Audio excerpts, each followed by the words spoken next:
नमस्कार दोस्तों, मेरा नाम है विमल सिंह बालाजी। स्टडी अड्डा में आप सभी का स्वागत है। ढेर सारी अपडेट हैं। आज के इस वीडियो में हम एक-एक करके सभी की बात जो है यहाँ पर जो है वो करेंगे। स्टार्ट करते हैं पहली अपडेट से। पटना लाए गए पेपर लीक के मास्टरमाइंड आज होंगे पेश। यहाँ पर बात हो रही है बिहार शिक्षक भर्ती फेज 3 का जो पेपर लीक का मुद्दा था उसको लेकर के, जिसमें ये बताया गया है कि विस्तृत पूछताछ को लेकर के कोर्ट से रिमांड ले सकती है ईओयू। सभी आरोपित बिहार के नालंदा जिले के रहने वाले हैं और यहाँ पर जो पेपर लीक हुआ था बीपीएससी का भर्ती परीक्षा टीआरई 3, इस पेपर लीक के मामले में मध्य प्रदेश के उज्जैन से गिरफ्तार किए गए थे सभी 5 अभियुक्त। इनको रविवार को ट्रांजिट रिमांड पर पटना लाया गया है। इनको सोमवार को कोर्ट में पेश किया जाएगा और आर्थिक अपराध इकाई ईओयू के अधिकारियों के मुताबिक पटना में कोर्ट में पेशी के बाद उज्जैन से गिरफ्तार सभी 5 आरोपित जो है उनको रिमांड पर लाने का प्रयास जो है वो किया जाएगा। रिमांड मिलने के बाद इनसे शिक्षक भर्ती परीक्षा के पेपर लीक मामले में फिर विस्तृत जानकारी वगैरह ली जाएगी और भी इससे महत्वपूर्ण बातें निकल सकती हैं। कौन-कौन इसमें मौजूद था उन सभी की बात भी की गई है। पेपर लीक कांड में इनकी काफ़ी सक्रिय भूमिका थी, इसको लेकर के भी यहाँ पर बताया गया है। अगली अपडेट आपकी है बिहार शिक्षक भर्ती के संदर्भ में ही। तेजस्वी नौकरियों पर झूठ बोलना छोड़े, ऐसा जो है राजीव रंजन जो है जेडीयू के राष्ट्रीय प्रवक्ता, उनके द्वारा एक रविवार को प्रेस कॉन्फ्रेंस में जो है वो कहा गया। इन्होंने कहा कि तेजस्वी यादव को 5 लाख नौकरियों पर झूठ बोलना छोड़कर इन नौकरियों में अपना वास्तविक योगदान बताना चाहिए और कांग्रेस के युवराज और यहाँ जंगल राज के लेकर के इन्होंने जो है वो अपने बारे में कहा। लास्ट में अगर देखेंगे तो ये भी लिखा है कि कोई भी पुरानी खबरों को सर्च करके देख सकता है कि मुख्यमंत्री नीतीश कुमार के नेतृत्व में एनडीए सरकार ने 2020 में ही 10 लाख सरकारी नौकरियां और 10 लाख रोजगार देने की घोषणा कर दी थी। चुनाव बाद सरकार बनते इसकी प्रक्रिया भी शुरू कर दी गई थी, ऐसा इनके द्वारा कहा गया। अगली अपडेट अब आरओ भर्ती परीक्षा पेपर लीक को लेकर के है, जहां पर एसटीएफ को कामयाबी मिली है, बड़ी कामयाबी मिली है। मास्टरमाइंड समेत 4 और लोगों को गिरफ्तार यहाँ पर जो है वो किया गया है। प्रयागराज से न्यूज है जिसमें बताया गया है समीक्षा अधिकारी सहायक समीक्षा अधिकारी आरओ भर्ती परीक्षा का paper bishop Johnson school and college से लीक हुआ था। लखनऊ एसटीएफ ने रविवार को पेपर लीक के मास्टरमाइंड डॉक्टर शरद सिंह पटेल, एक स्कूल प्रिंसिपल समेत 4 लोगों को लखनऊ से गिरफ्तार जो है वो किया है और कौशाम्बी पुलिस को इसको लेकर के हवाला कर दिया। इनको पकड़ा गया एसटीएफ से। सभी के नाम लखनऊ प्रयागराज से हैं और अभी जो फरार हैं उनके नाम भी यहाँ पर दिए गए। साथ ही साथ इसमें विद्यालय कौन कौन से थे जिसमें मिल करके पेपर लीक का सारा खेल रचा गया था, वो सारी बातें भी यहाँ पर लिखी गई हैं।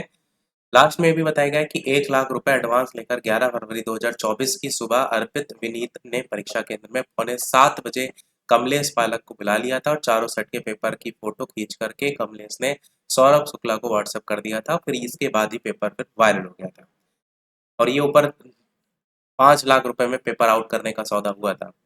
अगला भी न्यूज देखेंगे तो आरओ से रिलेटेड है कि बिशप जॉनसन कॉलेज से शरद ने कराया था पेपर लीक और इसी को लेकर के यहाँ पर बताया गया कि पेपर आउट कराकर नौकरी पाना चाहता था के इस तरीके से यहाँ पर लिखा हुआ। परीक्षा केंद्र के सीसीटीवी फुटेज में भी नजर आया है आरोपी, तो ये एक अच्छा प्रूफ भी यहाँ पर मिल गया है। अगली अपडेट आपकी है भाजपा तानाशाही पर उतरी। उत्तर प्रदेश के पूर्व मुख्यमंत्री रहे हैं अखिलेश यादव जी, इनके द्वारा एक बयान दिया गया जिसमें इन्होंने एक लास्ट में देखेंगे तो इस बात को लेकर के जिक्र किया है कि भाजपा सरकारों में भर्ती परीक्षाओं के तमाम पेपर लीक हुए हैं। भाजपा के लोग जनता को झूठी गारंटी दे रहे हैं, इस बात को लेकर के इनके द्वारा कहा गया। अगली अपडेट है आपकी एनजीटी ने रिक्त पदों पर स्पष्टीकरण जो है वो मांगा है। राष्ट्रीय हरित जो प्राधिकरण होता है, अधिकरण नहीं, तो इसने सभी राज्य प्रदूषण नियंत्रण बोर्ड और प्रदूषण नियंत्रण समिति जो है उनके सदस्य सचिव को हलफनामा दाखिल करके ये बताने का निर्देश दिया है कि बड़ी संख्या में स्वीकृत पद खाली क्यों है, उसी को लेकर के यहाँ पर जो है वो मांगा है। यहाँ पर लगभग 50% पद खाली हैं। अधिकतम पद बिहार, झारखंड और केंद्र शासित प्रदेश दमन-दीव में जो है वो खाली पड़े हैं। तो अगली सुनवाई इसको लेकर के भी 29 जुलाई को होगी, वो भी यहाँ बताया गया।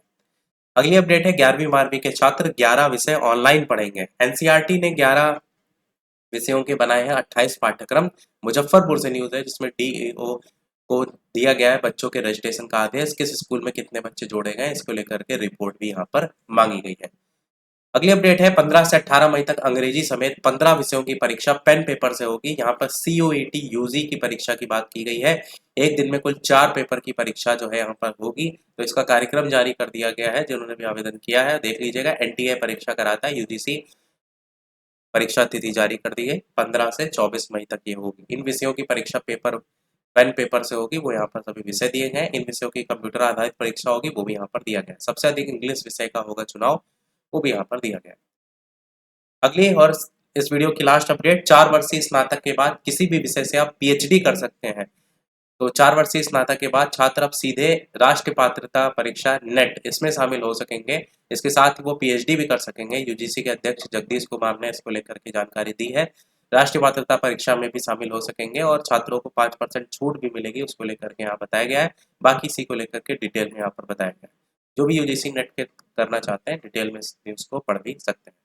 बाकी ये जो अपडेट यहाँ पर देख रहे हैं, इसके अलावा भी जो अपडेट थी करंट अफेयर से रिलेटेड, वो टेलीग्राम चैनल पर हम बहुत भेज चुके हैं ऑलरेडी। नहीं जुड़े हो तो अवश्य बालाजी स्टडी अड्डा सर्च करके जुड़ सकते हैं।